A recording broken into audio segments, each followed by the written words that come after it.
For being here. For our meditation today, it is called No Mud, No Lotus. And it really just simply means that we can't bloom without the muck of life, the challenges, the discomforts. So we're going to talk about this in our meditation today.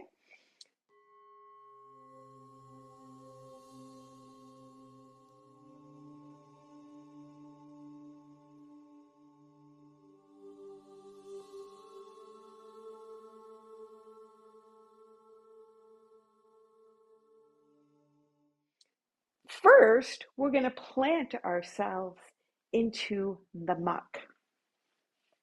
So you can sit anywhere. You can sit on a chair, sit on the bed. You could be sitting on the floor like me.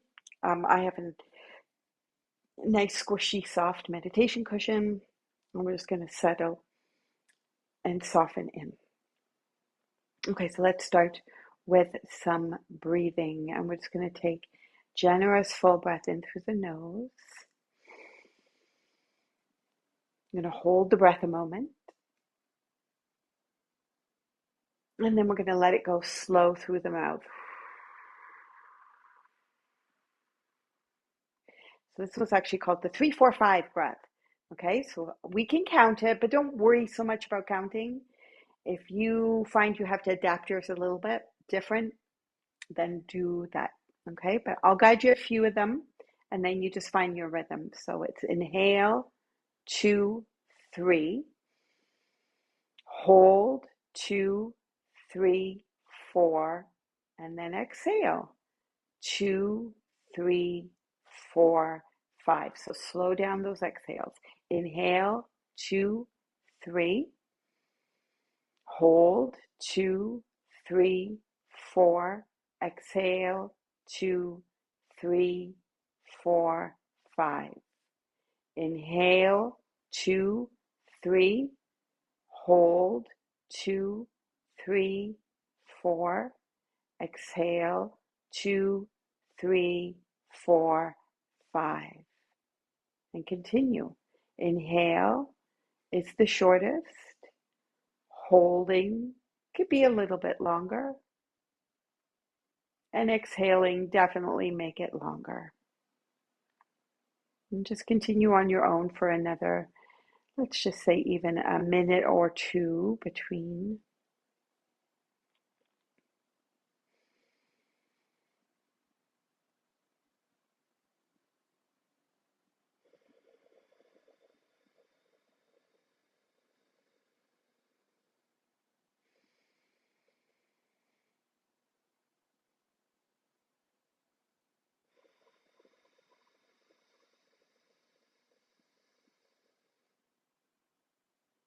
And as you continue, just notice every exhale as that sinking in.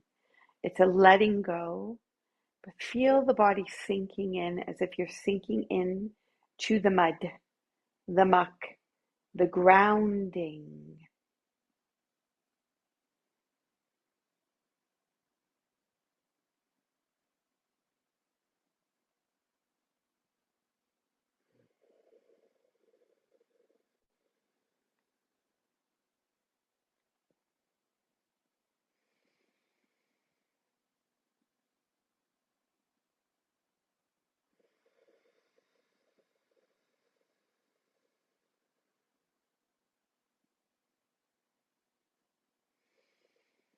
Let's finish one more cycle.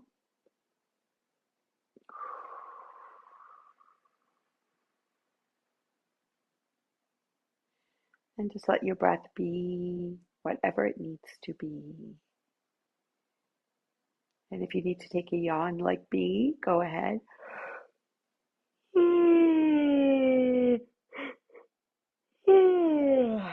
Excuse me. It's because that breath is so calming. Yawning means your nervous system switching to that calming state. So that is a good thing. Just see if you can notice just anything that shifted for you. And we're still going to play here with the muck and the mud. So I'm just going to get you to sway just gently side to side. And just like really feel the base of, your seat swaying side to side, just noticing and feeling like you're sinking into the mud a little bit more. We might think of mud as dirty, but remember there is mud that's actually, we put on our faces. You can go to spas and do mud baths. Just think of elephants that love to play in the mud.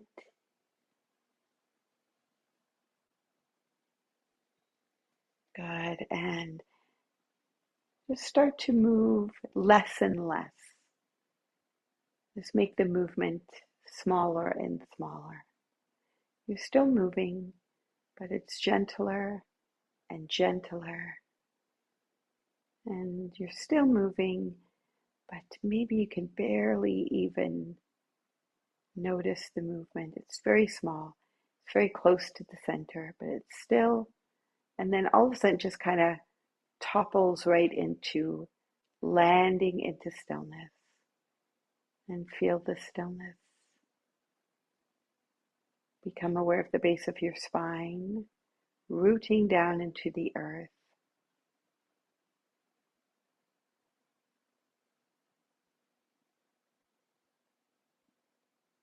Imagine roots growing into the muddy, mucky water. And it's a nutrient-rich earth. It's where life begins.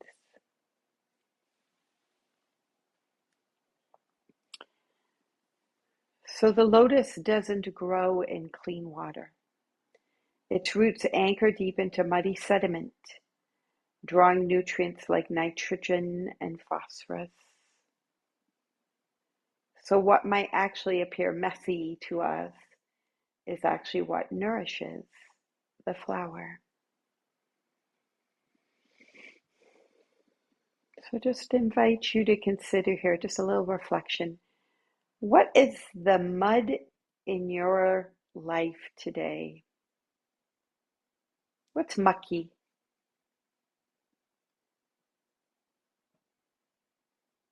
Could be some form of stress. It could be grief, uncertainty.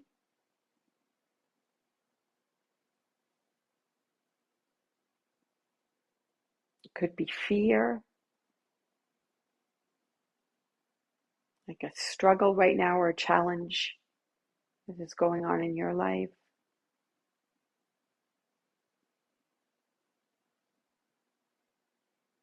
And we're going to invite that in. It's like we're inviting ourselves to sit in the mud of it, to be with it. Can you simply acknowledge it without trying to fix it or needing to change it? Just right now, just to simply be with it.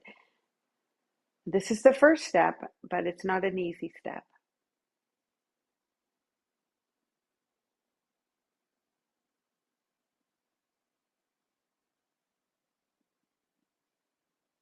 So first we might actually begin this in the head center, in our kind of mind or brain or thoughts.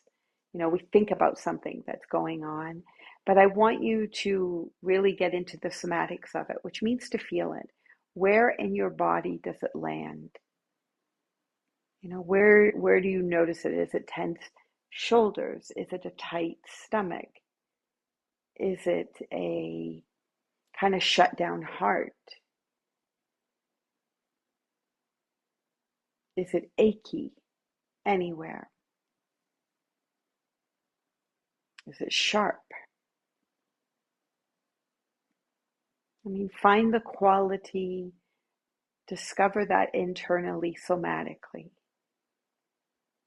The muck of the moment right now. Could be an ache or pain in your body, an ailment, an issue. It could be minor, and it could be huge. Okay, so whatever that is, holding space, with loving kindness, with compassion, with patience. Okay, so let's just sit for a moment, sitting in the mud.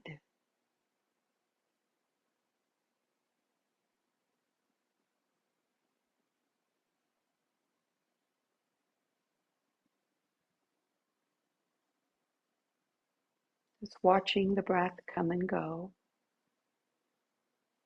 as you sit in the mud.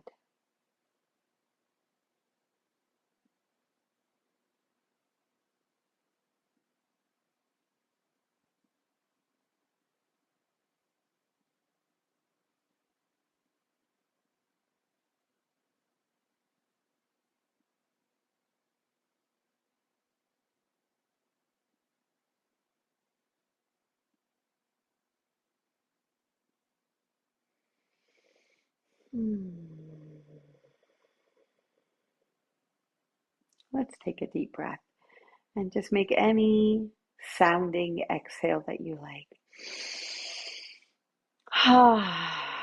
Let it just be that expression of letting go.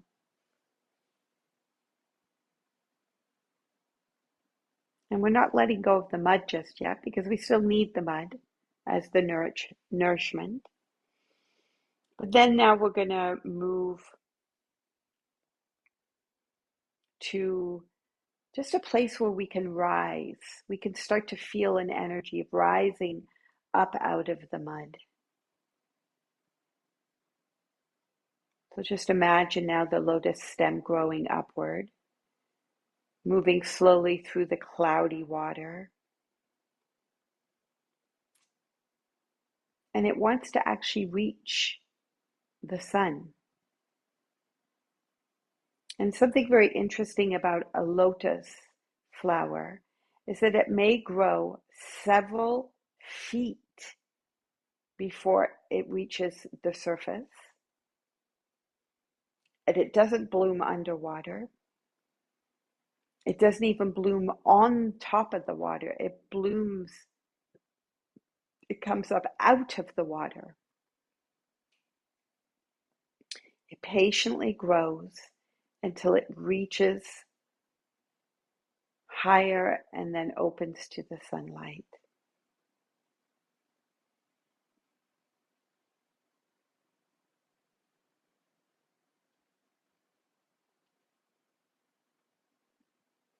So just being aware of your breath here.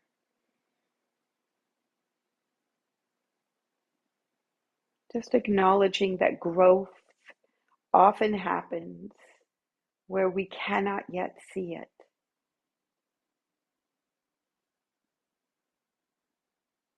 You know, we might go through some sort of challenge or struggle, some hard time, you know, and we work through it in whatever way, whatever tools we have. We do the best we can. And we don't even know that change is taking place during that.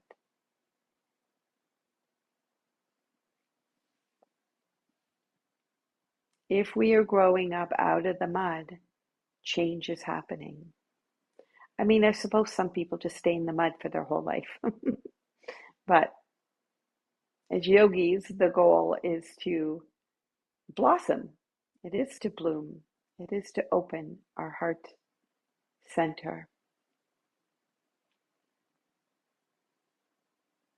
So just continue to breathe. Watch the breath. Let the breath be whatever it needs to be. Maybe sit a little taller. Maybe soften somewhere. You know, can your jaw unclench? Your brow unfurrow? Your shoulders, can they let go a little more? Inviting a soft belly.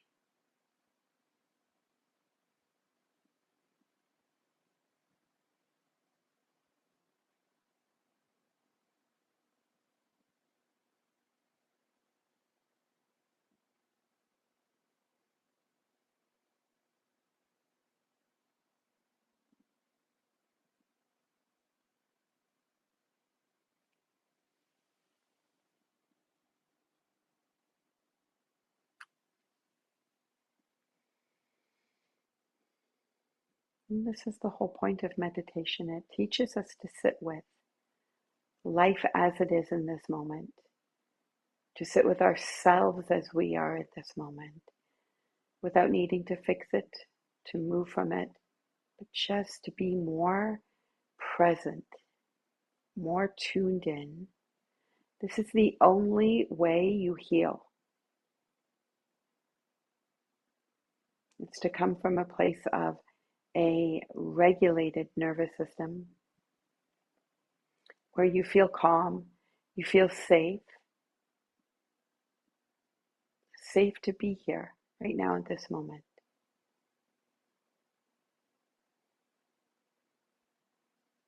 And so that you can thrive.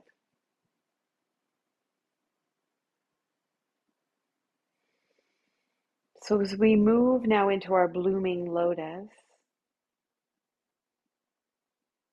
and we can think of this at our heart center. It's the heart opening. I mean, the heart closes for good reasons sometimes. It's not always safe to have an open heart. Maybe in certain situations, maybe with certain people. But right now you're here, you're with you. You're communing with you. So you just let yourself know it's safe to let some of the armor go. And picture your heart like this flower opening, this lotus flower.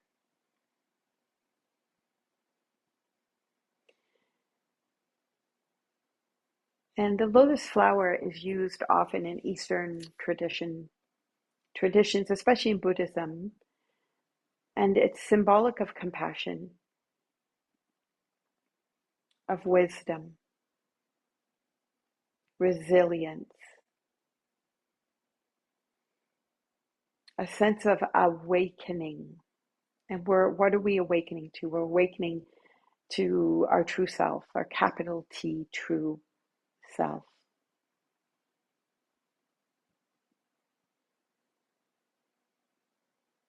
And one of my favorite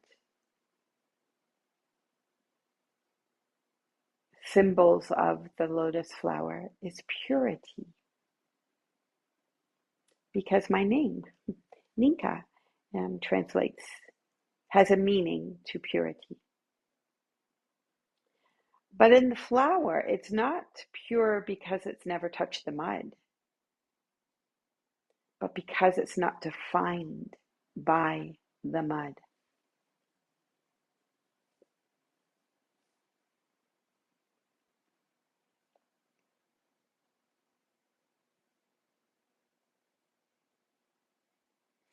It's because it has transformed the mud into something beautiful.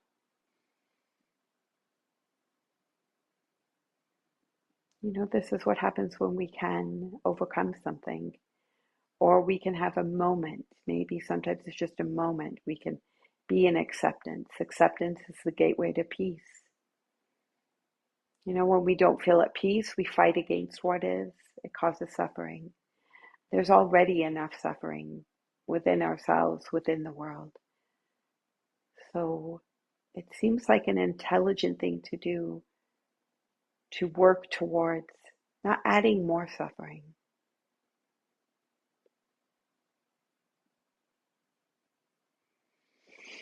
Hmm.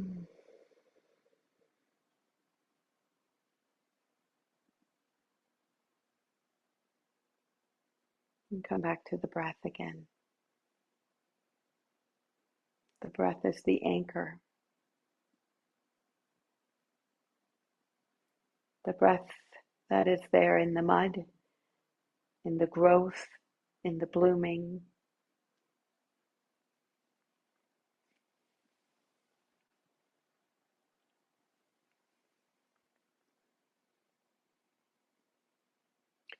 So scientists have discovered something they call the lotus effect.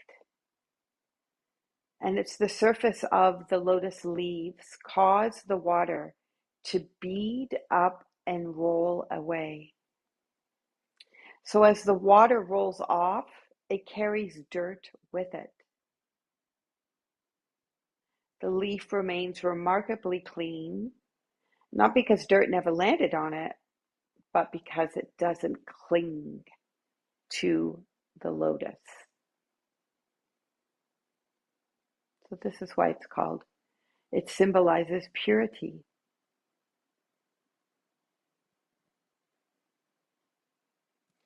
So maybe reflect right now, what are you holding on to that could possibly roll away like the beads?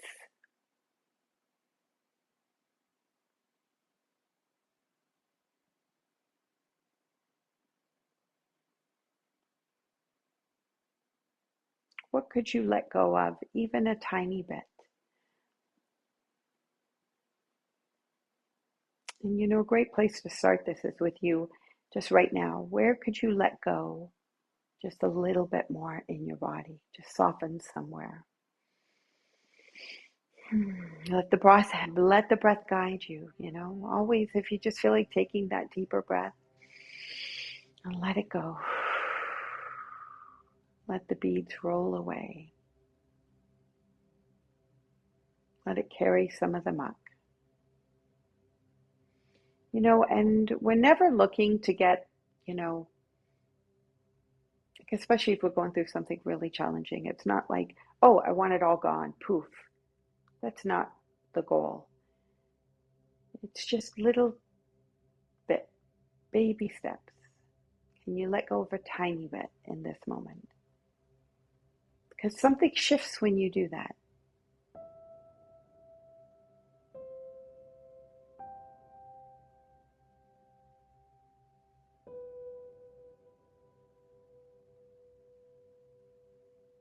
And can you receive the lessons? And you know what? You might not be ready. They come when they come. Sometimes it takes a long time. Sometimes it's quicker.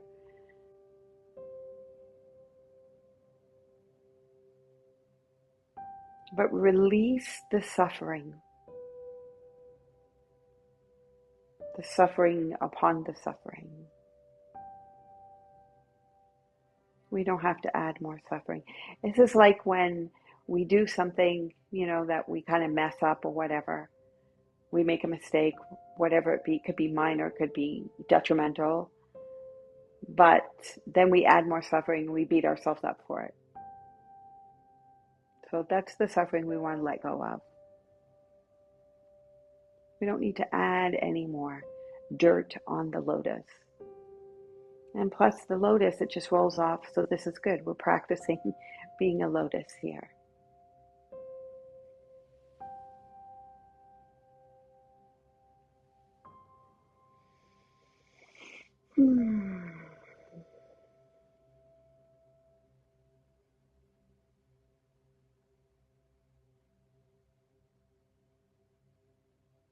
So the Buddhist monk Thich Nhat Hanh, he is well known for this little saying, no mud, no lotus. He also says suffering is not a mistake, but it can be the compost for understanding. And that's the suffering of what's going on. It could be the compost for understanding. He also says that joy and suffering belong to one another. So you can't feel joy without feeling suffering.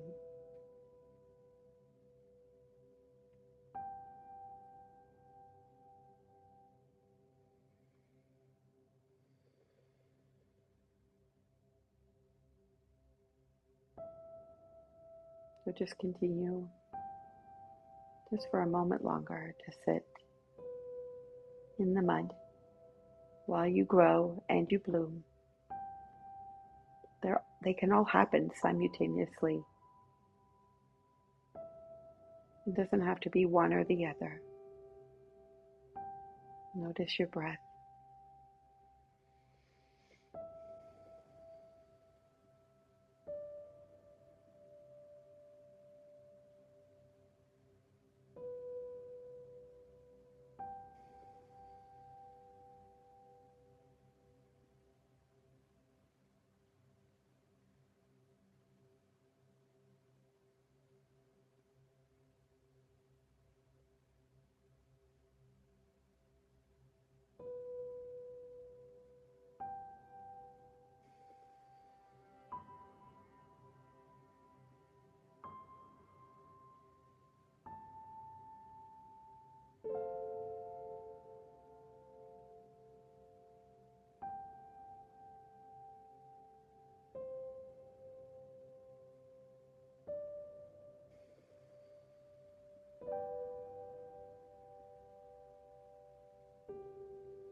And then bring your hands together now, together in front of the heart. So bring them together as if this is a little lotus, the stem coming up, okay? And then it comes out of the mud and then it opens. So as you open your three middle fingers, just picture the lotus opening. Okay? Om Mane Padme Hum. So this is a mantra that, Mane means the jewel. So if you look within the lotus, the yellow stamen is the jewel that's within you, that's within me. And it actually means awakening. We're awakening. May we awaken to this. Okay? Om Mane Padme. Padme is the lotus. Good. And hum means to, in some ways, it's the wisdom or it is integrating. Good. Om Mani Padme Hum. Om Mani Padme Hum. May the jewel within the lotus be realized. Seal your palms, and ultimately we practice for peace. Om Shanti, Shanti, Shanti. Om peace, peace, peace. I thank you so much for sitting in the muck with me, honoring the light within you. Namaste.